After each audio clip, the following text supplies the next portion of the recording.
Pinalawig ng Kamara ng 10 araw ang detention order kay OVP Chief of Staff Zulaika Lopez na nananatili pa rin sa ospital. Patuloy naman ang pagdalaw ng magbisita kay Lopez. Live mula sa Veterans Memorial Medical Center, nasa frontline ng balitang yan si Gio Robles. Gio. Jiggy, bago yan, bandang alas 7 kanina nang makabalik na dito o makarating si Vice President Sara Duterte dito sa VMMC matapos nga isugod si Office of the Vice President Special Disbursement Officer Gina Acosta. Kanina dito, dumaan sa atin si Vice President Sara Duterte pero tumanggi na siyang magbigay ng pahayag. Sa ngayon, isinugod sa emergency room itong si Acosta matapos tumaas ang presyon sa kalagitnaan nga ng House hearing kaugnay nga doon sa confidential funds ng DepEd. Samantala, Jiggy, binabantayan naman natin ngayon kung ibabalik sa detention facility ng Kamara ang Chief of Staff ni Vice President Sara Duterte na si Attorney Zulaika Lopez sakaling makalabas siya dito sa Veterans Memorial Medical Center. Kasunod ito ng pagpapalawig nga sa kustodiya ng Kamara kay Lopez na magtatapos sana ngayong araw.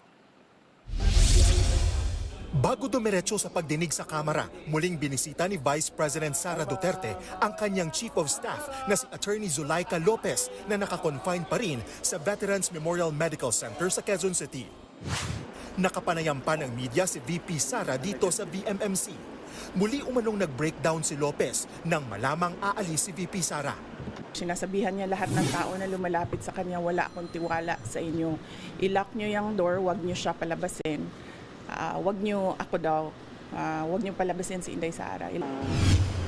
Matatandaang ililipat sana sa Women's Correctional sa Mandaluyong si Lopez mula sa detention facility sa loob ng batasang pambansa pero nagsuka raw ito kaya siya dinala sa ospital nitong weekend.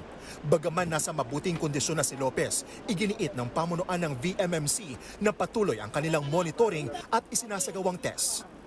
Yes, nakakausap siya. I understand yung concern na ating mga kababayan about her. Nakakausap siya, which is good. Ilang personalidad ang dumalaw kay Lopez nitong weekend. Kabilang na dyan ang mga kilalang kaalyado ng mga Duterte na sina Senator Bongo at Bato de la Rosa. May mga pumunta ring ilang miyembro ng PDP laban, kabilang ang aktor na tumatakbong senador na si Philip Salvador. Habang nasa ospital si Lopez, inaprubahan ng House Committee on Good Governance and Public Accountability ang extension ng contempt at accompanying detention order kay Lopez. Si ACT Teachers Party List Representative Franz Castro ang naghain ng musyon nang hindi makadalo kanina si Lopez sa pagpapatuloy ng pagdinig.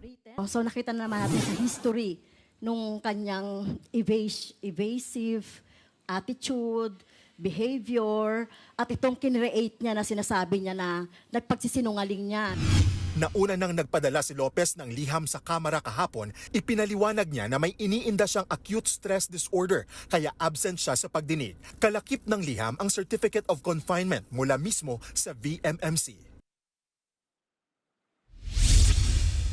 Jiggy, bago tayo umere kanina, kinumpirma sa atin ni Bucor Chief Gregorio Katapang na may nakahanda ng kwarto para kay Lopez sakaling ilipat nga siya sa Correctional Institute for Women kung maglalabas nga ng bagong kautusan itong Kamara. Ayon kay Katapang, hiwalay sa mga PDL o persons deprived of liberty ang kwarto ni Lopez na may sariling banyo at air condition din ito. Sa ngayon, wala pang bagong medical bulletin na ilalabas yung mga doktor o pamunuan ng VMMC kaugnay sa kondisyon ni Lopez at kung kailan nga ito madidischarge dito. Jiggy, balik sa iyo.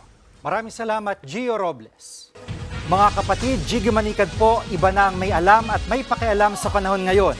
Para sa konkreto, kumpleto at komprehensibong balitaan sa Frontline, mag-follow at mag-subscribe sa social media pages ng News 5.